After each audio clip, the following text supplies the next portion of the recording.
এই রাধাকুণ্ডের তটে নিষ্কৃজন নিঃস্ব রিক্ত কাঙাল হয়ে যে জাতীয় সাধকবৃন্দ ভজন করছেন, তাদের জীবনে আমরা যদি এক এক মহতের জীবনে যদি আমরা শুনি, তাহলে নিজেকে মনে হবে যে আমাদের এখনো পর্যন্ত ভজনের নাম্বার আসে নাই। আমার গুরু মহারাজের সংক্ষিপ্ত জীবনী বলার জন্য ইচ্ছা হচ্ছে, যেহেতু তিনি একাধিক্রমে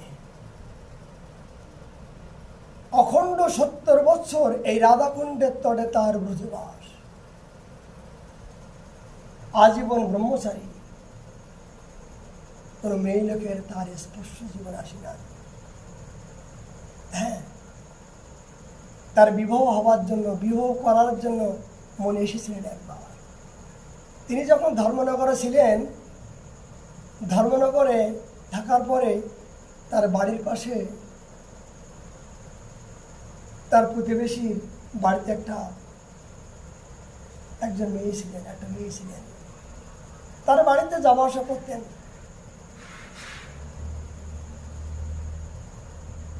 তো যাওয়া আসা করতে করতে তার মনের ভিতরে আসলো তিনি বিবাহ করবেন,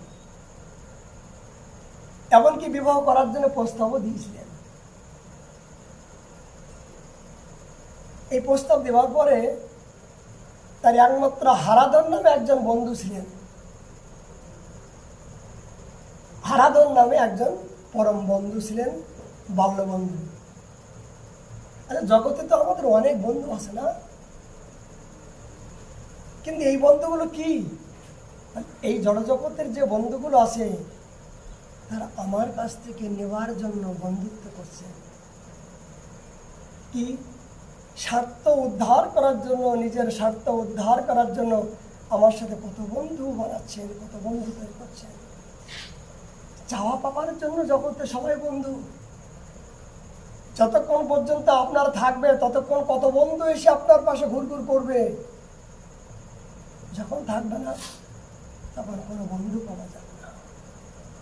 কিন্তু প্রকৃত বন্ধুকে, প্রকৃত বন্ধু এই যে একদিনের জন্য যদি মনে করেন যে বন্ধু সব তো করেছিস, কৃষ্ণ ভজন তো করলি না, এখনো গুরুচরণ তো আশ্রয় করলি না, চল গুরুচরণ আশ্রয় করতে হবে, ভগবানের কথা শ্রবণ করতে হবে, ভগবানের নাম করতে হবে। এই জাতীয় যদি কোনো বন্ধু শতবোধে দিয়ে থাকেন, মনে করবেন ইনি আমার একমাত্র জন্ম জন্মান্তরের বন্ধু, ইনি আমার পরম বান্ধব, ইনি আমার জন্মে জন্মতে ছিলেন, এখন আছেন, পরও থাকবেন। এই হলো পরম বান্ধব। আর জগতে যতগুলো বন্ধু, সবই আমার দেহ সুখের জন্য, নিজের অর্থ লালসার জন্য, নিজের সাথে দাওয়া পাওয়ার জন্য, ভোগ লালসার জন্য, এই জগতের বন্ধু। কিন্তু প্রকৃত বন্ধু, কৃষ্ণ ভজন করার জন্য, যিনি একটা মুহূর্তের জন্য যিনি আমাকে উপদেশ দান করে থাকেন, তিনি হলেন আমার পরম বন্ধু। গুরু মহারাজের বলছেন, গুরু মহারাজের ছোটবেলা নাম ছিলেন প্রফুল্ল। বলে, প্রফুল্ল, তোর ইদানিং দেখতে পাচ্ছি মতি গতি ভালো নয় কেন বন্ধু? তাহলে তুই ওই বাড়িতে যাবো আসা কেন করিস? উনি নাজুকতা হলেন। উনি বললেন, ভালো লাগে তাই। তখন বন্ধু জানতে পারলেন ভালো যে কেন লাগে সেটা আমি বুঝতে পেরেছি। প্রফুল্ল, এই লাঠি দেখিস তো, এই লাঠি দিয়ে তোকে আমি পিটাবো। কাল থেকে যদি কোনোদিনের জন্য ওই বাড়িতে যাস, তাহলে তোকে এই লাঠি দিয়ে কিন্তু পা ভেঙে ফেলবো, হাঁটু ভেঙে ফেলবো। মনে রাখিস, আমি তোর বন্ধু না, শুধু বন্ধু না।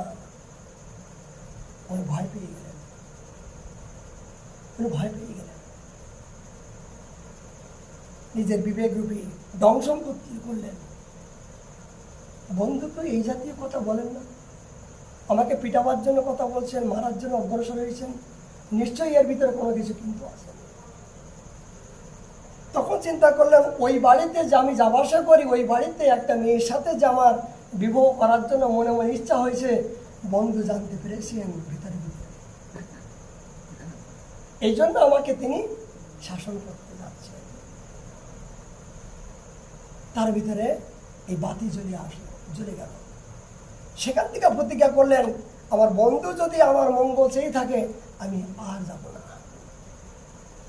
এই তার সারা জীবনের মতন এই যে বিবাহ বন্ধনগুলো তার মুক্ত হয়ে গেল।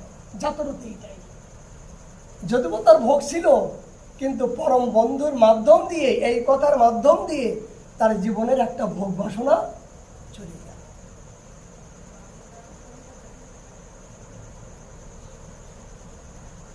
তার মাকে নিয়ে গুরু মহারাজ ছোটবেলায় তিনি পান্ডাগিরি করতেন। মানে ওই ধর্মনগর থেকে অনেক যাত্রী বৃন্দাবনে নিয়ে আসতেন, নবদ্বীপে নিয়ে আসতেন দর্শন করার জন্য।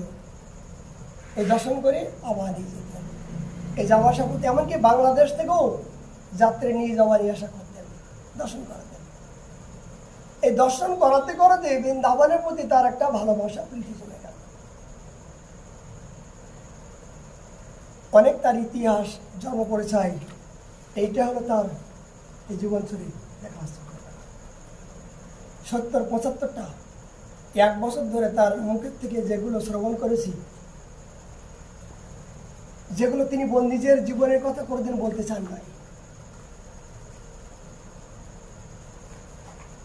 কোনোদিনের জন্য নিজের কথা বলতে চান নাই, কিন্তু অধম দুরাচারী পাপিষ্ঠ তো। হঠাৎ করে বুঝলাম, বাবা আপনি ছোটবেলায় যে কি ছিলেন বলুন তো, তাহলে তোর শুনে লাভ কি? নাম না ভালো লাগে বাবা। ভক্ত মানে অনেক ভক্তের জীবনে শুনেছি, কিন্তু আপনাকে তো ভালোবেসে ফেলেছি না, আপনার জীবন তো একটু শুনতে ইচ্ছা হয়। কয়েকদিন এই মোবাইলটা পাশে নিয়ে গেছি, ধরে দম করে ফেলে দিয়েছি। তাহলে তুই আমাকে হরণ করবি? মোবাইলটা নিয়ে ফেলে দিয়েছি।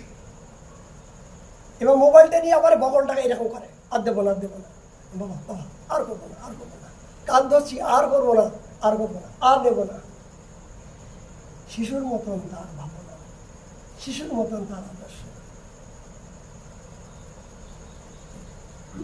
তার মাকে নিয়ে বৃন্দাবনের সর্বপ্রথম আসেন কেশিঘাটের তটে তিনি অবস্থান করতেন।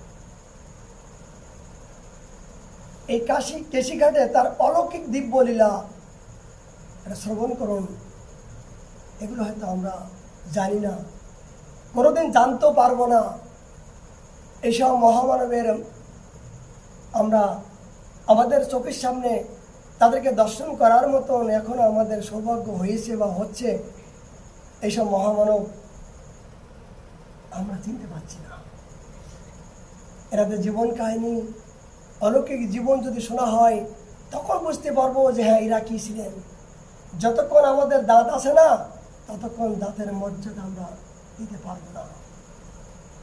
দাঁত যখন চলে যাবে, যদি পরিষ্কার করতাম সময় মতো, তাহলে যেতাম। এইসব মহামানবগণ এরা এসছেন ওই ঋষিকুল থেকে, দেবকুল থেকে এসছেন আমাদের মতন এই কুলাঙ্গারকে কল্যাণ করার জন্য। কি তাদের অপূর্ব জীবনী লীলা। মাকে নিয়ে যখন কেশিঘাটে, তখন অভাব অনাটন, কোথায় প্রসাদ পাবেন? ওই ব্রজবাসীর ঘরে মাদুগিরি করতেন। 4 ভাগের 1 ভাগ রুটি বিভিন্ন জায়গার থেকে, অনেক ঘর থেকে মাদুগিরি করে। তখন তো এত ঘনবসতি ছিল না, অনেক কম বসতি ছিল। একটা ঝুপড়ির ভিতরে, কেশিঘাটে তো একটা ঝুপড়ির ভিতরে মাকে রেখে তিনি ওখানে জীবনযাপন করতেন। একদিন হঠাৎ করে এই হারাদম নাম করে যে বন্ধুটা, তিনিও এসেছেন।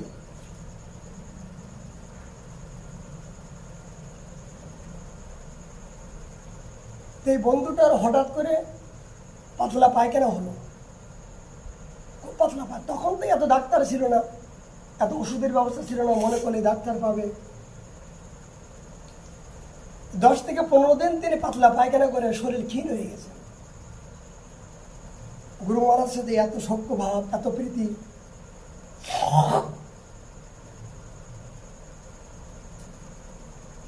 কিছুদিন দেখলেন যে বন্ধুটাকে আর দেখতে পাচ্ছেন না।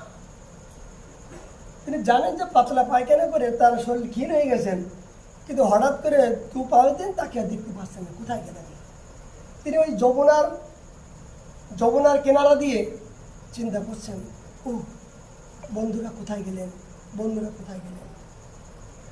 হঠাৎ করে একটা বালিকা আসলেন, হঠাৎ করে একটা বালিকা। উনি বললেন 3 থেকে 4 বছর বয়স। এসে নাম ধরে বলছেন, প্রফুল্ল তুই কাজ চিন্তা করছিস। হিন্দিতে বলছেন, প্রফুল্ল কাই কো চিন্তা কর রা হ্যায়। তখন গুরু বলছেন, আমার বন্ধুর চিন্তা কর। তখন তো হিন্দি জানতেন না, তিনি ইশারায় বুঝলেন, আমার বন্ধুটা অনেকদিন নিখোঁজ হয়ে গেছেন, তাকে দেখতে পাচ্ছি না, কোথায় গেল। তার বালিকা বললেন, তোর বন্ধু আছে বৃন্দাবনে রামকৃষ্ণ মিশনে, ওখানে ভর্তি আছে, তুই যা, যে দেখ অবশ্যই ওখানে আছে।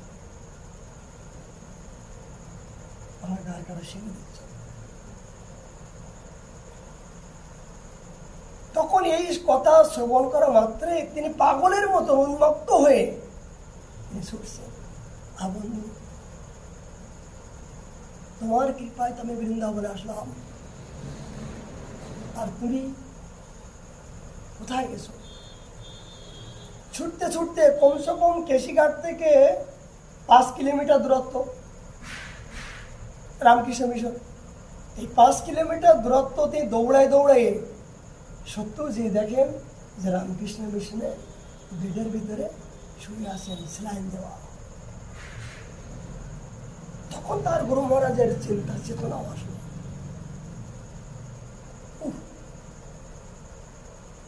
কে ওই বালিকা, কে ওই বালিকা আমার নাম ধরে ডাকলো। আমার নাম তো কেউ জানতো না।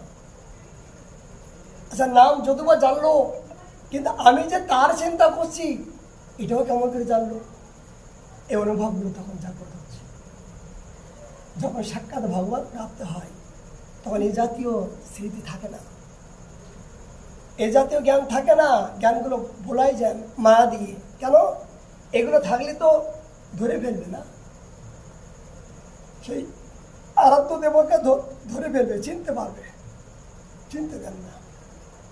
কখন? অনুভবের মাধ্যম দিয়ে পরবর্তী চিনতে পারেন।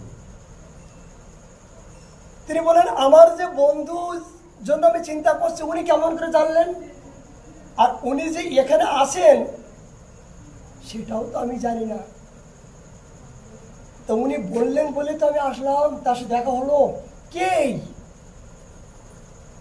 কে সেই বালিকা? উনি চোখের জলে ভাসছেন।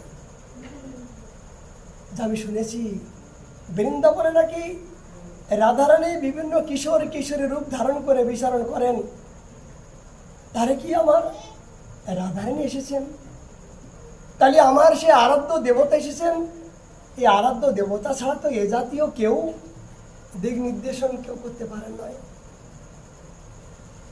বন্ধুকে জিজ্ঞাসা করছেন, বন্ধু তোকে কে নিয়ে আসলো? তাহলে আমি নিজেই জানি না। বন্ধুকে জিজ্ঞাসা করছেন, আমাকে যে, আমি তো কেশিঘাটে অজ্ঞান অবস্থায় পড়েছিলাম, কিন্তু আমাকে যে কে নিয়ে আসলো এখানে আমি নিজেই জানি না। আমি হঠাৎ করে এখন দেখতে পাচ্ছি যে আমি এই হাসপাতালে এখানে শুয়ে আছি। এর আগে আমার দেহ স্মৃতি ছিল না। বুঝতে পারছেন কথাগুলো? বন্ধু বলছেন, আমি এর আগে আমি জানতে পারিনি যে আমি যে কোথায় আসি। তুই আমাকে ডাকলে তাই আমি এখন জানতে পারলাম যে আমি এখন হাসপাতালে, এখন আমি এখানে শুয়ে আছি। এর আগে আমি জানতে পারি না। তখন দুজনের ভিতরে এই জাতীয় ভাবান্তর, এই জাতীয় কথা আলোচনা করছেন যে বন্ধু আজ তাকে পেয়েও আমরা চিনতে পারলাম না। বৃন্দাবন ধামের একমাত্র রাজা হলেন শ্রীমতী রাধারানী। তিনি কখন কিভাবে কোন রূপ ধারণ করে কাকে কিভাবে দয়া করেন এটা তো বুঝতে পারলাম না। আর আদে তুমি সব জেনো, তুমি সব কিছু জেনো, আমাদের সামনে এসো, আমাদেরকে তুমি ফাঁকি দিলে।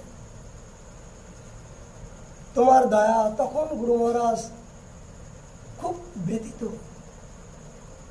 কেন, যাকে পাওয়ার জন্য এই বৃন্দাবনে এসছেন তাকে পেয়েও যদি হারিয়ে ফেলেন, যেমন রঘুনাথ দাস গোস্বামীপাদ তাকে দর্শন করে, তার লীলারাজ্য দর্শন, বিভিন্ন সেবার দর্শন করে যখন তার স্ফূর্তি ভঙ্গ হলো, তখন তার কি অবস্থা হলো। এই হলো সাধকের চমৎকারিতা, যে সামান্য দর্শন করিয়ে তাদেরকে মনের ভিতরে এমন কিছু চমৎকারিতা দেখা দেন যে সারা জীবনে সেই দিনের জন্য তাকে কাঁদতে হবে। সেই দর্শনের জন্য, সেই জনক দর্শনের জন্য সারা জীবন ব্যথা ব্যতীত হয়ে তাকে চলতে হবে। তারপরে গুরু মহারাজ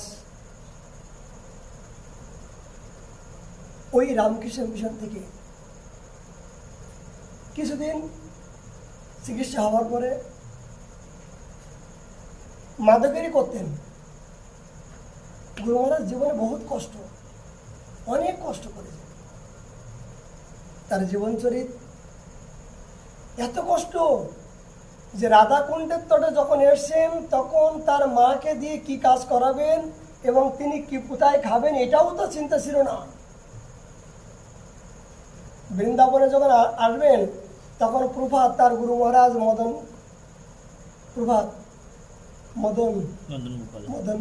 গোপাল গোস্বামীকে গুরু মহারাজ জিজ্ঞাসা করলেন যে প্রভু, আমি তো বৃন্দাবনে যাব, কি করে খাবো?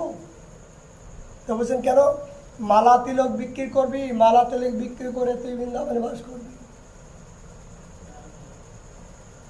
তার গুরু মহারাজ তাকে আদেশ করলেন।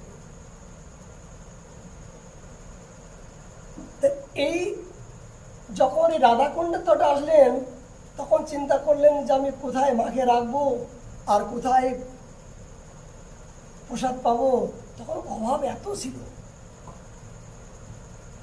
কি করতেন জানেন? গুরু মহারাজ এই ভজনাশ্রম আছে না, মায়াতের ভজনাশ্রম, এই ভজনাশ্রমে যেয়ে বললেন আমার একটু কৃপা করবেন। তাই দারোয়ানগিরি করতেন। সারা রাত্রি ওই জেগে থাকতেন, ওরা মায়েরা ভজন করতেন আর সারা রাত্রি জেগে থাকতেন, ওই দারোয়ানগিরি করতেন ওই ভজনাশ্রমে। ওই দারোয়ানগিরি করার পরে কিছু রুটি দিত, ওই রুটি নিয়ে মাকে নিয়ে তিনি জীবনযাপন করতেন। স্যালারি ছিল না কোনো? স্যালারি ছিল না, নো স্যালারি। হঠাৎ করে আসছেন, তখন তো এত বাঙালি ছিল না। তখন বাবাজি কুটিয়াবাসী অল্প অল্প ছিল, জঙ্গল ছিল। তখন তো এত ভান্ডারা, এত সাধু, এত ছেটানি তখন তো দেখাই যেত না। এই 15-20 বছর আগে এই দাস যা দেখেছেন সে তো অতুলনীয়। মাসে বোধে একটা বাঙালি দেখা যেত না, মন খুলে কথা বলতে পারতাম না। এখানে মাসের ভিতরে একটা বাঙালি দেখতে পাতাম না। যদিও এখানে অনেক বাঙালি ছিল কিন্তু বাংলায় কথা বলতো না, সব হিন্দিতে কথা বলতো। মুখ বুঝে থাকতাম, ভাষায় বসতে পারতাম না। কি বলতে যে কি বলবো আর কি শুনবো আর কি বলছে বুঝতেই পারতাম না। অনেকদিন পরে একটা বাঙালি পেলে মনে হতো এটা প্রাণ করে কথা বলতো, এটা প্রাণ করে কথা বলতো। এই দাসের 15-20 বছরে যেগুলো দেখেছি তাই। এমনকি রাধানগর করণের থেকে আমরা এই পর্যন্ত জল ঠেলে আমরা এই কুণ্ডে এসেছি। তখন কারেন্ট ছিল না, জল ছিল না, তখন কত কঠিন জীবনযাপন যেগুলো এই দাসের জীবনে হয়েছে। এখন তো আমরা রাজপ্রাসাদে বাস করছি। রাধাকুণ্ড তো এখন রাজপ্রাসাদ হয়েছে না চাইতে অনেক কিছু আমরা দেখতে পাচ্ছি। এই জন্য কৃষ্ণ যে বড় রতন ধন, অতি কষ্টে মিলে সাধন করতে গেলে তাদের জীবনে যে জীবনে অনেক কষ্ট করতে হয়, তাদের জীবনে অনেক সাধন করতে হয়, সাধন না করলে সাধ্য বস্তু পাওয়া যায় না। আমার গুরু মহারাজ এইভাবে তারা দুজন বন্ধু রামকৃষ্ণ মিশন থেকে তারা পায়ে হেঁটে আসছিলেন কেশিঘাটে। আস্তে আস্তে খুব ক্ষুধা লাগছে, মনে বসে ক্ষুধা তো লাগছে, কিন্তু এখন দুপুর হয়ে গেছে, কোথায় গেলে পাবো। হঠাৎ করে বৃন্দাবনের রোডের দিকে আসতে যে একজন ব্রজমাইয়া ডাকছে, বসে, বাবা আজা আজা আজা আজা, तेरे बहुत भूख लग गया है, बहुत खुदा লাগছে। तो मैया बहुत खुदा লাগছে, आजा तेरे लिए पारस रखा है, भगवान का भोग लगा दिया ना, ये भगवान का ये पारस रखा है। ওই সময় গুরু মহারাজের সাথে ৩-৪ জন ছিলেন। তখন গুরু মহারাজ দেখে ওই পারস, ছোট পারস তো ব্রজবাসী, ছোট পারস ভগবানের ভোগ লাগাই দিয়েছেন। দেখে মনে করছেন এইটুকু পারস ৩-৪ জন আসি, পেটেও ভরবে না, মনও ভরবে না, কি হবে, যাক ব্রজবাসী যখন ডেকে দিচ্ছেন এটাও তাদের করুণা। তো উনি বলছেন যে আমরা ৪ জনের পারসটা খেয়ে পারলাম না। মানে ওই যে ব্রজবাসী যে আহ্বান করলেন, করার পরে ওই যে পারসটা, ওই যে প্রসাদগুলো আমরা ৪ জনকে ভরপুর খেলাম, আরও ওই প্রসাদটা অর্ধেক হয়ে গেল। তারপরে তিনি প্রসাদ পাওয়ার পরে বাইরে গিয়ে অনুভব করলেন এই ব্রজবাসী মাইয়া আমাদের যে ক্ষুধা লাগছে কেমন করে জানলো। দেখুন এগুলো সত্যই তাই, ভাগবত প্রাপ্তি হবার পরে সঙ্গে সঙ্গে অনুভব বোঝা যায় না, কিন্তু অনুভবের ভিতরে সেগুলো ধরা পড়ে সাধকের জীবনে। এই কথাগুলো নিখুঁত বিচার যখন ভিতরে ভিতরে আসে, তখন সেই ভগবত প্রাপ্তিগুলো অনুভব তখনই হয় যে ভগবান যে কোনো মুহূর্তে রূপ ধারণ করে বৃন্দাবনে এখানে বিচরণ করছে, এই রাধাকুণ্ডের তটে, এই গোবর্ধনের তটে। কত মুনি, কত ঋষি, কত তপস্বী এই বিভিন্ন রূপ ধারণ করে এখানে চলছে। কিন্তু রূপ ধরে চলার পরও আমাদের সামনে চলছেন, এখনো চলছেন, এক মুহূর্তে চলছেন, দেখতে পাচ্ছেন না কেন? আরে দেখার মতো তো চোখ এখন হয় না। যখন চোখ হবে তখন আমরা তাদের সংস্পর্শ যাওয়ার পরে অনুভবের ভিতরে তাদেরকে আমি দেখতে, এদের সরে আসুন, রাধেশ্যাম এদের সরে আসুন,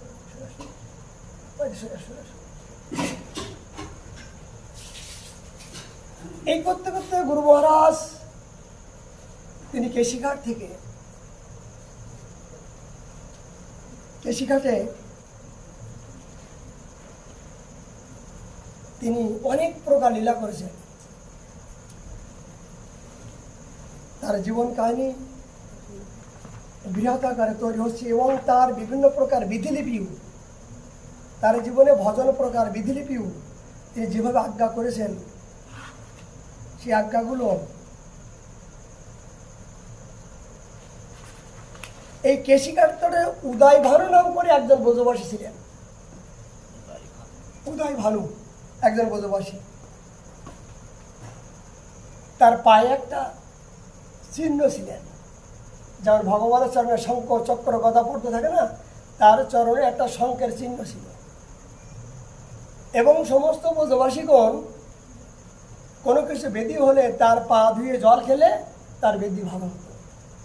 এই চিহ্নগুলো কিন্তু সবাইকে দেখা যায় না, ভগবান চেনা যায় চরণে, ভক্ত চেনা যায় মরণে, কিন্তু ভক্তের চরণে যে চিহ্ন এগুলো দেখা যায় না। কিন্তু বৃন্দাবনে কেশিঘাটের তটে উদয় ভানু নাম করে একজন ব্রজবাসী ছিলেন, তার পায়ের দেশে এ জাতীয় চিহ্ন ছিলেন। এই উদয় ভানু ব্রজবাসী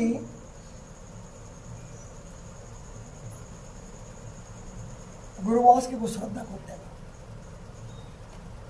শ্রদ্ধা করার পরে একদিনকে হঠাৎ করে গুরু মহারাজ তার পাশে গিয়ে এই চরণ সেবা করার সৌভাগ্য পেলেন।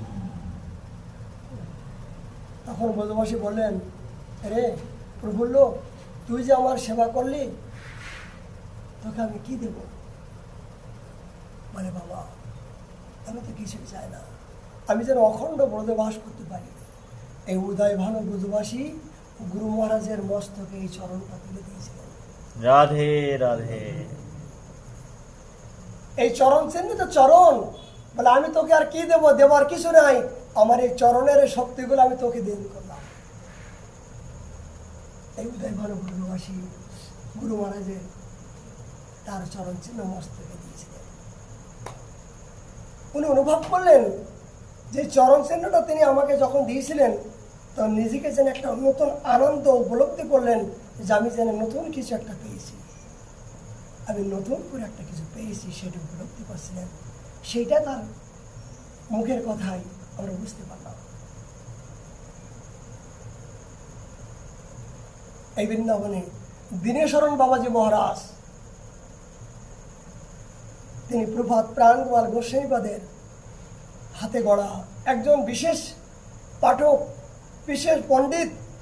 এই দীনেশরণ বাবার জীবনী শুনলে অবাক হয়ে যাবেন। তিনি সাক্ষাৎ এ জাতীয় ব্যক্তি ছিলেন, এ জাতীয় স্মরণীয় সাধক ছিলেন যে এক জায়গায় হরিনাম সংকীর্তন হচ্ছেন, তা মনে মনে করছেন যে পয়সা দিয়ে হরিনাম করলে কি ভগবানের কি সন্তুষ্ট হওয়া যায়? উনি চেয়ারে বসে এই কথা চিন্তা করলেন, আর ভগবান শ্রীকৃষ্ণ সামনে হাজির হয়েছেন।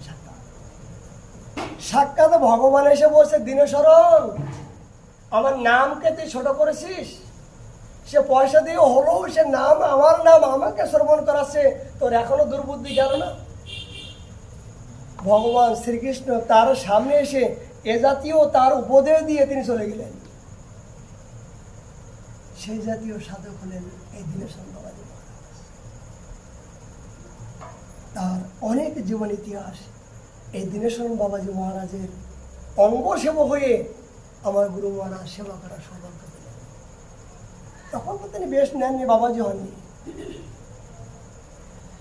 তা দীনেশরণ বাবাজি আমার গুরু মহারাজের ভাবনা, তার ব্যবহার দেখে প্রসন্ন হয়ে বললেন, শোন প্রফুল্ল, তোকে আমি উপাধি দান করলাম। কি? এই দীনেশরণ বাবাজি মহারাজের রন্ধন করত, রন্ধন করে বাবাজি মহারাজকে সব কিছু ব্যবস্থা করতেন। বলে, জানো প্রফুল্ল, আমি বাবাজি এই সাদা কাপড় পরা যারা, তারা কিন্তু কোনোদিন গৃহস্থের হাতে রন্ধন পান না, কিন্তু আমি তোমার হাতে রন্ধন পাচ্ছি। কেন জানো তো? তোমার ভালোবাসার কাছে, তোমার ব্যবহারের কাছে, তোমার মিষ্টতার কাছে আমি পরাজিত হয়েছি। দীনেশরণ বাবাজি মহারাজ পাঠ করতেন, উনি রান্না করছেন, চুলার উপরে তরকারি ছোক দেওয়া আছে, আর শুনছেন বাবাজি মহারাজের কথা। কিরে প্রফুল্ল, তুই এখানে দিকে তোর মন, আর ওদিকে ছোক দিছিস, পুড়ে যাবে না তো? ও বাবা, ভুলে গেছি। তখন বিবরেই যেতেন। এই যে আবেশ, হরিকথার প্রতি যার আবেশ এখনো পর্যন্ত, তার যে হরিকথার প্রতি আবেশ, তার নিত্য নিয়ম যেন পাশানে গড়া, হরিকথা হলে নিত্য নৈমিত্তিক হরিকথা যোগদান করবেন। খালি এক জায়গায় নয়, নিত্য এই 3 করে মন্দিরই এই দাস যতটুকু দেখেছে, একজন বাবাজি মহারাজ পুঁথির মতন এরকম পড়ে, এরকম দেখে দেখে পড়তেন, পুঁথির মতন এরকম দেখে দেখে পড়তেন। আমার গুরু মহারাজ সেখানে গিয়ে তিনি হরিনাম করতে আসেন, শুনতে আসেন।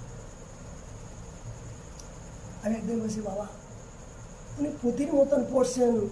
আমরা প্রাচীন যুগে দেখেছি, যখন গ্রামে বিভিন্ন প্রকার গোয়াল পুজো হতো, পুঁথি পড়তো, ওইরকম ঠাকুর মশাই এসে ওই পুঁথির মতন উচ্চারণ করতো, অনেক ভক্তরা মায়েরা এসে ঘুমাতো, বুঝতে তো পারতো না। ওনার মতো পড়েই যেত, আর মায়েরা বুঝতেই পারতো না, ওই পাঠ শুনছে, অমুক বাড়িতে পাঠ হবে, হরিকথা হবে, চলো যাই, যেত। কিন্তু ঠাকুরমশার মতো ঠাকুরমশা বলতো, আর শ্রোতার মতো শ্রোতা ঘুমাতো। এই জাতীয় ছোটবেলা দেখেছি। বাবাকে বলতাম, বাবা মানে শোনে বা না শোনে, বোঝে বা না বোঝে, মানে শোনার দরকার নেই, বোঝার দরকার নাই, ইন্দ্রিয়গুলো তো আমার আসে না খোলা, এই দরজাগুলো তো খোলা আসে না। আমার মন বড় চঞ্চল, মনটা বড় শত্রুতা করছে সর্বক্ষণের জন্য, হরিকথার প্রতি আমার শুনতে মনটা লাগছে না, কিন্তু ইন্দ্রিয়গুলো তো খোলা আসে না, দরজাগুলো। এই শ্রবণও মঙ্গলম, শ্রবণ করলে তো মঙ্গল হয়, এটা সাধুমুখে শুনেছি, তাই আমি শ্রবণ করছি। যদি কোনোদিন তোমার মঙ্গল হয়, শ্রবণ করতে করতে যদি কোনোদিন তোমার মঙ্গল হয়, এই জন্য প্রতিদিন নিত্য নৈমিত্তিক আমরা এখানে আসি। অনুভবের কথা, ও জানিস, যখন নদীর বান ওঠে না, অনেক জল উচ্ছ্বাস, কিছুক্ষণ পরে জলটা চলে যায়, কিন্তু কি দেখা যায় জানিস, ওই নদীর জল যতক্ষণ পর্যন্ত ওঠে ততক্ষণ পর্যন্ত একটা কিন্তু দাগ থাকে, জলের নিশান থাকে, ওই জলের দাগগুলোতে যায় না। পরবর্তী দেখে বোঝা যায় যে নদীর জল এই পর্যন্ত উঠেছিল। দৃষ্টান্ত কি বলছেন, যে কোনো সাধুসঙ্গের মধ্য দিয়ে কেউ যদি হরিকথা শ্রবণ করেন, বুঝতে পারলো না, কিন্তু ওই দাগগুলো কিন্তু থেকে যায়। হৃদয়ে দাগগুলো হরিকথার যে অমৃতময়, হরিকথা যে সাক্ষাৎ চিন্ময়, এই হরিকথার দাগগুলো কিন্তু হৃদয় থেকে যায়। আর কখন মনে পড়ে, যখন ওই কথার সাথে যখন যোগ হয়ে যায়, তখন সেই যেখানে আঘাত লাগে, তখন সেই কথাগুলো জাগ্রত হয়, যে না, এই কথাগুলো তো আমার শ্রবণ করা আছে, আমি শুনেছি। তখন মনে হয় যে হরিকথা ব্যর্থ হয় না। শ্রবণ মঙ্গলম, মঙ্গল হবেই হবে জীবের, যদি শ্রদ্ধা সহকারে কেউ শ্রবণ করে, তাহলে সেই হরিকথাই অবশ্যই তাদের জীবনে কল্যাণ হবে। ওই ফ্যানটা দাও না, ফ্যানটা দাও। এই জন্য গুরু মহারাজের এই জাতীয় অনুভব, যে তিনি তার ভালো নাই বা লাগুক, এই যে আপনি হরিপদ শ্রবণ করছেন নিত্য, ভালো লাগছে না, ভালো নাই বা লাগুক, কেন লাগবে? জন্ম জন্মান্তর ধরে আমাদের ভিতরে যে বিভিন্ন প্রকার চিত্ত তো আমাদের শুদ্ধ নয়, মন তো অখাদ্য কুখাদ্য কুসঙ্গ করে করে আমাদের মনটা তো বিভিন্ন প্রকার মলিনতা হয়ে গেছে। এই মলিনতাগুলো তো এক জন্মে হবে না, 84 লক্ষ জন্ম আমি তো হেলায় নষ্ট করলাম, বিভিন্ন প্রকার কীটমি কীট পশু পাখি হয়েও আমরা হেলায় নষ্ট করেছি। কিন্তু আজ ভ্রমণ করিতে করিতে এই মনুষ্য জন্ম পেলাম। ভগবান বলছে, একটা জন্ম পাওয়ার পরও আমাকে পাওয়ার জন্য একটু উৎকণ্ঠা অনুরাগ কর না, এই এক জন্মেই তোর সমস্ত বন্ধন মুক্ত করে আমি তোকে অহেতুক ভক্তি দেবার মতন সামর্থ্যবান। এক জন্মেই তোকে আমি আমার চরণ আশ্রয় দেব, কোটি জন্ম লাগবে না।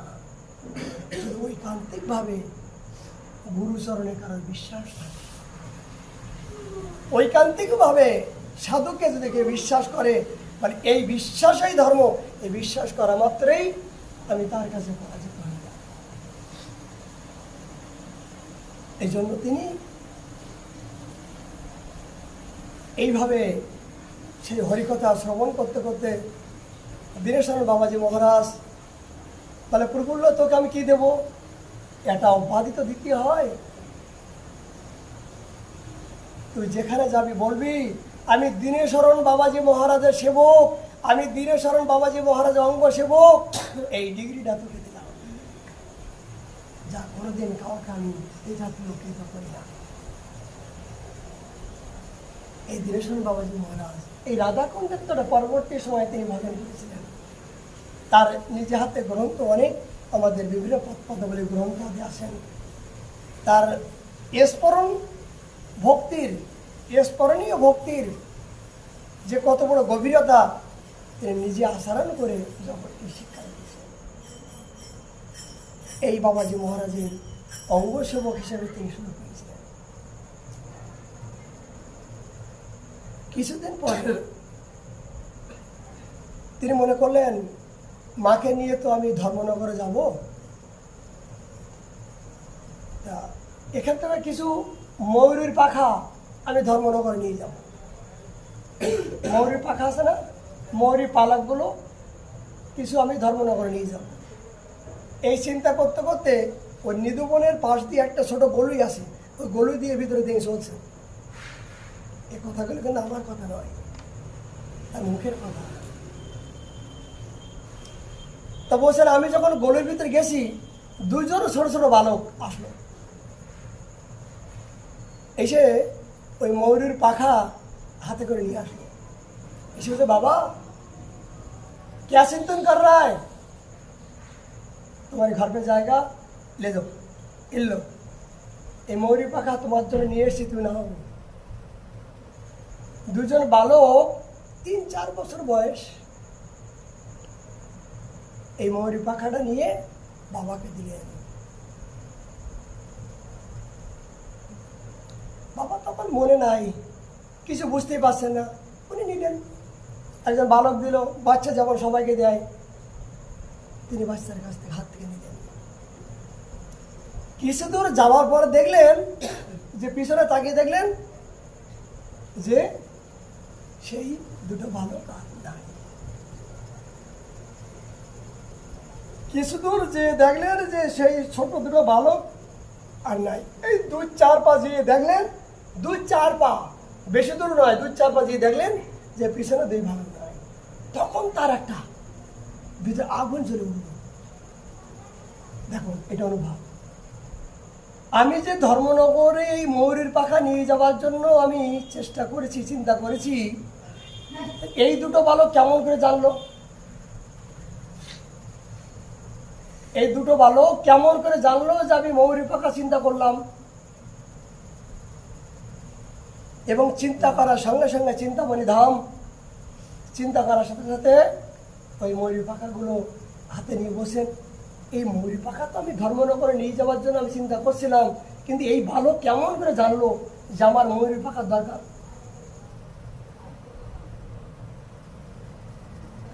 তিনি খুব দুঃখ পেলেন যে বারবার আমার জীবনে এইরকম আসছে, আমি তাকে চিনতে পারছি না। আমার মতন মহামূর্খ, আমার মতন অপরাধী আর জগতে আসেন। তিনি কেঁদেই ফেললেন। দিক আমার বৃন্দাবন হলো চিন্তামণি ধাম, কল্পতরু। এখানে যা চিন্তা করা হয়, যা মনে করা হয়, তাই জীবনে এসে যায়। সত্যও তো তাই, সত্যও তো তাই। আমি তো চিন্তা করা মাত্রই চিন্তামণি ধামে সেই মহারত্ন আমার সামনে উপস্থিত হলো, কিন্তু আমি তাকে পেয়েও আমি চিনতে পারলাম না, পারছি না। দিক আমার জীবন। এমনকি এই ময়ূরীর পাখনাটা নিয়ে যখন ধর্মনগরে গিয়েছিলেন, তখন এক বন্ধু নিজে বললেন, রে প্রফুল্ল, তুই যে এই ময়ূরী পাখাটা ওই নিধুবনের নিকট থেকে তোকে কে দিল? 2জন বালক। 2জন বালক যে তোকে দিল, কে দিল জানিস? বন্ধু কেমন করে জানলো? এই যে দেখুন, এগুলো নিখুঁত বিচার। সাধক হতে গেলে এই জাতীয় নিখুঁত বিচার বিচক্ষণ যতক্ষণ না করা হবে, ততক্ষণ পর্যন্ত ওই ভাবনা রাজ্যে পৌঁছানো যাবে না। উনি চিন্তা করলেন, আমার বন্ধু কেমন করে জানলো যেই দুটো ময়ূরী পাখার জন্য এবং ওই নিধুবনের পাশে গলির ভিতর দিল, কেমন করে জানলো? বন্ধুকে বললেন, বন্ধু তুমি কেমন করে জানলে? বলে, আমি জানি। এই জাতীয় তাদের জীবনে, গুরু মহারাজ জীবনে অনেকবার তার জীবনে ভাগবত দর্শন এসেছেন। এমনকি এই গিরিরাজ পরিক্রমা করতে করতে সংকর্ষণ কুণ্ড, এই সংকর্ষণ কুণ্ডের ওখানে যখন তিনি ভোরবেলায় বেলা বাজাতে বাজাতে যখন এই গেছেন, তার হঠাৎ করে অজালম্বিত দেহ অনেক দিব্য পুরুষ তার সামনে এসে বললেন, আরে প্রফুল্ল, তুই প্রতিদিন এখান থেকে বেলা বাজিয়ে বাজিয়ে আমাকে কীর্তন শোনাস, তোকে তো একটা উপাধি দেওয়া উচিত। আজ থেকে তোর নাম হলো বেলা বাবা। বলো বেলা বাবা মহারাজ কি জয়। ওই ভোলে উনি মনে করলেন যে এত বড় অজালম্বিত দেহ মহাপুরুষ, এত দিব্য আমি জীবনে দেখি নাই, প্রতিদিন এখান থেকে যাই, কিন্তু কিন্তু এরকম মহাপুরুষ দেখি নাই। পরবর্তীতে অনুভব করলেন, যিনি আমাকে বেলা বাবা বললেন এই নামটা তো কেউ বলে নাই, আর ইনি এত সুন্দর দেখতে, ইনি আর কেউ নয়, সাক্ষাৎ ভোলে বাবা। তার সামনে প্রকট হয়ে দর্শন দিয়ে তারা বেলা বাবা উপাধি দিয়েছেন। এই বেলা বাবা নামে তো এই ব্রজে প্রসিদ্ধ হবে। সত্যও তাই, তার কথা মতো সমস্ত ব্রজবাসীগণ আমার গুরু মহারাজকে এক নামেই বেলা বাবা নামে পরিচিত জানেন। উপাধি কোথার থেকে আসলো? এই ভোলে বাবা তাকে নিজের মুখ থেকে উপাধি দান করলেন। এছাড়া মহত্বের কৃপা করার জন্য যখন কেউ সাধন করেন, ভজন করেন, দেবলোক পিতৃলোক পায় তারা মহাসুখ। সাধু সাধু বলে দেবতারাও পর্যন্ত, ঋষিরাও পর্যন্ত তারাও সাধুবাদ জানায়। কেন? যে আমরা দেবতা হয়েও আমরা এই নরদেহের যে তনুর যে ভজন যে সম্পত্তি, এটাও তো আমরা পেলাম না, আমরা জানতে পারলাম না। তখন ব্রহ্ম বলেন, আরে ইন্দ্র, এরে পবন, তোমরা আরতি করার জন্য একজন মানব ধরাধাম থেকে, এই পৃথিবী থেকে ভজন করে সাধন করে তারা ভগবত ধামে যাচ্ছে, তোমরা কি দেখতে পাচ্ছ না? সাধু সাধু বলে অনুক্ষণ তারাও পর্যন্ত তাদেরকে বরণ করার জন্য, সম্মান করার জন্য অপেক্ষা করে। তাদের এই দুর্লভ মনুষ্য জীবনের সৃষ্টির সেরা মনুষ্য জীবনকে যদি কেউ ভজন করে, সাধন করে, সাধ্য বস্তুকে অবলম্বন করে যখন ভগবত ধামে চলে যাবে, দেবতারাও পর্যন্ত তাদেরকে সম্মান করে, ঋষিরাও তার পর্যন্ত তা সম্মান করেন। যে আমরা ঋষি হয়েও আমরা যুগ যুগ তপস্যা করবো, যে শ্রী ভগবানের চরণ পেলাম না। একজন মানব ধরাধাম হয়ে সেই সত্য বস্তুকে জানতে পেরে শ্রী ভগবত ধামে যাচ্ছেন, তাদেরকে আরতি করলে যদি আমাদের কোনোদিন এই জাতীয় ভাবনা হয়, এই জন্য দেবলোক পিতৃলোক পাহে তারা মহাসুখ। সাধু সাধু বলে অনুক্ষণ ভজন করলে কি হয়, জগতে কি তাদের পাওয়া যায়। এই রাধাকুণ্ডে তবে এমন কিছু কিছু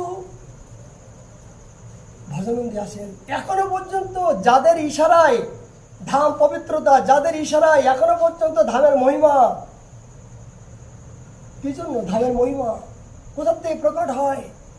ধামের এত বড় পবিত্রতা কোথার থেকে পবিত্র হয়, প্রকট হয়?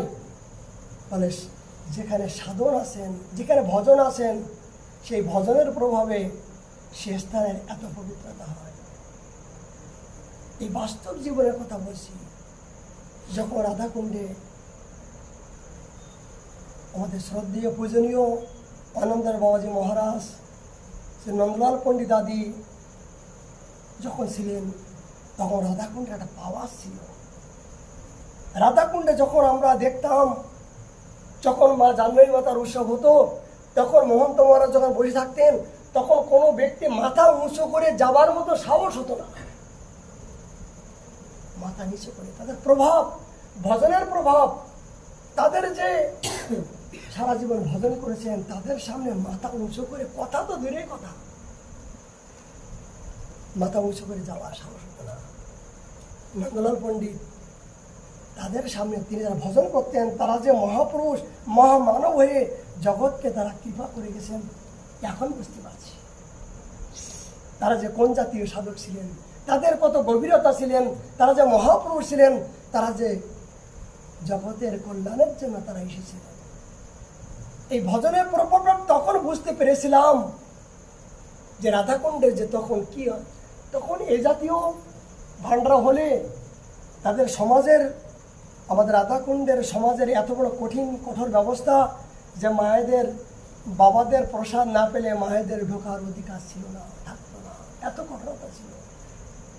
এমনকি যখন গোস্বামীগণ যখন ছিলেন এই গদ্দিতে, তখন ভক্তদের তো অধিকার ছিলই না।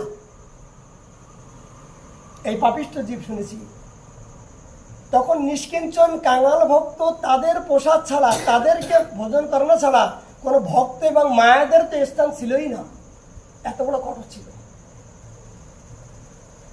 মানে ভক্তদের যদি বাবাদের প্রসাদ পাওয়ার পর বেশি থাকতো তখন ভক্তরা কিঞ্চিত পেত। মায়েদের তো সেখানে, মায়েদের তো তাদের তো দেখুন মহাপ্রভু শিক্ষা দিয়েছিলেন। কাঙাল সম্প্রদায়কে শিক্ষা দেওয়ার জন্য মহাপ্রভু কেমন এই মায়েদেরকে কোনোদিন তিনি স্ত্রী এবং মা এ জাতীয় উপাধি বলে ডাকতেন না। প্রকৃতি বলে সম্বোধন করতেন মহাপ্রভু। এই মায়েদেরকে প্রকৃতি বলে সম্বোধন করতো। সেই আদর্শগুলো কেমন, মহাপ্রভু যখন মাধবী দেবী যখন এই ফুলের বাগানের ভিতরে যখন গীত গোবিন্দ এই সুরে যখন জগন্নাথের শ্রবণ করাচ্ছেন, তখন মহাপ্রভু আবিষ্ট হয়ে সেই প্রকৃতিকে আলিঙ্গন করার জন্য যাচ্ছিলেন। তখন স্বরূপ বললেন, প্রভু প্রভু তুমি কাকে স্পর্শ করছো? তো প্রকৃতি। মহাপ্রভু বললেন, স্বরূপ তুই আমাকে ভাষা দিবি। আজ যদি সন্ন্যাসী হয়ে আমি যদি প্রকৃতিকে স্পর্শ করতাম, তাহলে এই সম্প্রদায়, এই সমাজ আমাকে বলতো, জানো আজ চৈতন্যদেব আজ প্রকৃতিকে স্পর্শ করেছে, আমার এই জীবনকে বিসর্জন দিতে হতো, এই মহাসমুদ্রেই আমার প্রাণ ত্যাগ করতে হতো। আমি সমাজ ব্যবস্থা নিয়ম নীতিকে লঙ্ঘন যখন করতাম, তখন এই মুখ আমি যখন দেখাতে পারতাম না, স্বরূপ তুই আমাকে বাঁচাবি, স্বরূপ তুই আমাকে বাঁচাবি। মহাপ্রভু শিক্ষা দিয়েছে। তাহলে প্রভু তুমি প্রকৃতিকে ভালোবাসো, কিন্তু সেই প্রকৃতির ঘাড়ের ওপর উঠে যে জগন্নাথকে দর্শন করলে তখন প্রকৃতি কোথায় গেল? এ প্রভু তুমি ত্যাগের অভিনয় করছো, কিন্তু জগন্নাথ দেবের যখন জগন্নাথপুরীর একজন উড়িষ্যাবাসী শ্রী জগন্নাথ দেবকে দর্শন করছিলেন, তখন মহাপ্রভুর ঘাড়ের ওপর উঠে তিনি দর্শন করছিলেন জগন্নাথ দেব। কি ভাবের অন্তর হলে তার ঘাড়ের ওপর উঠে দর্শন করছিলেন? স্বরূপ বলছেন, প্রভু প্রকৃতি তোমার ঘাড়ের উপরে উঠে বসেছে, চুপ চুপ কথা বলবে না। স্বরূপ ওর যে ভাবনা হলো, জগন্নাথের প্রতি জোর ভাবনা হলো, আমার মতন দুরাচারী নিকৃষ্ট জীবের এ জাতীয় ভাবনাটা আমার হলো না। জগন্নাথকে যে কেমন করে দর্শন করতে হয়, জগন্নাথকে দর্শন করতে গেলে কোন জাতীয় যে ভাবনা হওয়া উচিত, একজন উড়িষ্যাবাসী, উৎকলবাসী উনি আমাকে শিক্ষা দিয়েছেন। কেন প্রভু ওই বলি নয়? মানে ভাবের ঘরে যারা একবার প্রবেশ করেন, তারা যে নারী কি পুরুষ এ জাতীয় তার ভেদ থাকে না। তারও এ জাতীয় ভেদ ছিল না। তিনি যে কোন জগতে আসেন, তিনি কোন জগতে বিচারণ করছেন, জগতে সবাই তো দেখে বাইরের পোশাকটা, আর ভগবান দেখেন ভিতরে ভাবনাটা। তাহলে মহাপ্রভু সেই তাকে দিয়ে জগৎকে শিক্ষা দিয়েছেন যে মায়েদেরকে কোনোদিন তিনি মা, স্ত্রী, বোন এ জাতীয় সম্বোধন তিনি করেন না, প্রকৃতি বলে সম্বোধন করেন। সেই প্রকৃতির সম্ভাষণ কখনো করবে এই আদর্শ রাধাকুণ্ডের এই যে গৌরী সম্প্রদায়ের রাস গদ্দি, এগুলো রূপ গোস্বাইপাদ, সনাতন গোস্বাইপাদ, জীব গোস্বাইপাদ যখন আমাদের এই সমাজের প্রাধান্য ছিলেন, তখন এই জাতীয় কঠোর ব্যবস্থা ছিল। কালক্রমে কলির প্রভাবে এখন সেই দিনগুলো আমরা দেখতে পাচ্ছি না। কেন? মহাতের আগমন যত কম হচ্ছে, মহাতের ভজন ক্ষমতা যত কম হচ্ছে, কলি মহারাজ বলছে আমি আক্রমণ আক্রমণ আক্রমণ, আমি গ্রাস করে আমি তাদেরকে আমার দলে নিয়ে আসবো। কলি তো আমার, এই রাজ্য তো আমার, আমি চাচ্ছি কেমন করে আমার রাজ্যে আমার শ্রোতা আমার প্রজা বেশি বৃদ্ধি হবে, এই জন্য আমি চেষ্টা করছি। কিন্তু যেখানে ভজনের প্রভাব, যেখানে সাধকের প্রভাব, যেখানে সাধনের চরম পর্যায়ে প্রভাব করে বলবেন না, কৃষ্ণ সূর্য সমমায়া অন্ধকার, যাহা কৃষ্ণ তাহা মায়ার ন্যায় অধিকার। বলে যেখানে কৃষ্ণ নাম হয়, যেখানে ভজন হয়, সেখানে বলছেন আমার অধিকার নয়। এখনো রাধাকুণ্ডে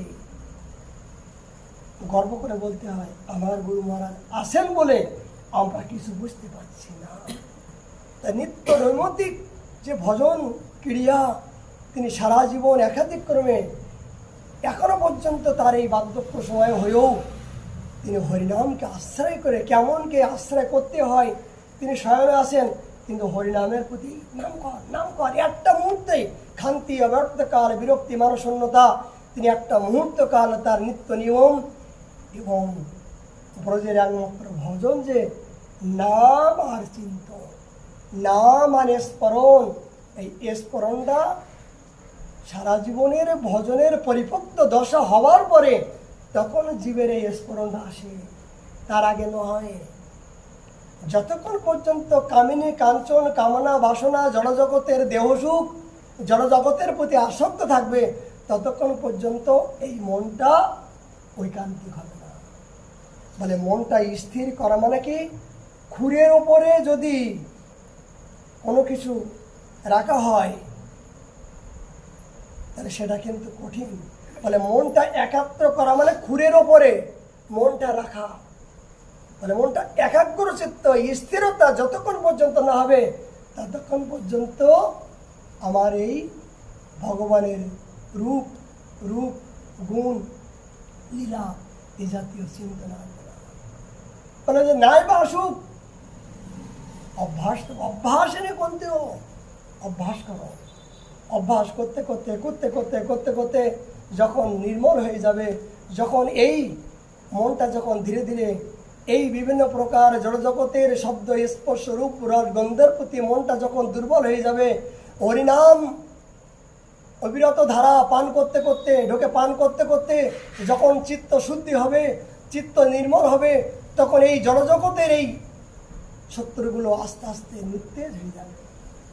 যখন নিস্তেজ হয়ে যাবে তখন তার ও জাতীয় ভাবনা, তখন স্মরণ চিন্তন হরিকথা শ্রবণ সাধুসঙ্গ গুরুদেবের প্রতি শ্রদ্ধা, তখন সাধু দেখলে নিজেকে আত্মসমর্পিত এই জাতীয় ভাবনা মনে হবে যে আমার বলতে একমাত্র গুরু বৈষ্ণব ভগবান নাম ধাম আর গ্রন্থ আমার, আর জড়জগতে যা কিছু সারা জীবন করলাম এগুলো শুধু মায়ার প্রবঞ্চনা, এগুলো আমি ছলনা নাটক বলছি, নাটক করলাম। তখনও জড়জগতের প্রতি ঘৃণা আসবে যে না, জড়জগতে সারা জীবন যা কিছু করেছি বৃথায় হেলায় আমি জীবনগুলো নষ্ট করলাম। কখন শ্রদ্ধা হবে পরিভক্ত? যখন হরিনাম করতে করতে চিত্ত শুদ্ধি হবে, নির্মল হবে। ঠিক আমার গুরু মহারাজের এখন সর্বক্ষণের জন্য তার অন্তর্দশা হয়, তিনি চোখ বন্ধ করে তিনি ওই জগতের সর্বক্ষণের তারা লীলা তিনি কখনো কোন মুহূর্তেই অনেক গুরুত্বপূর্ণ কথা মনে আসছে।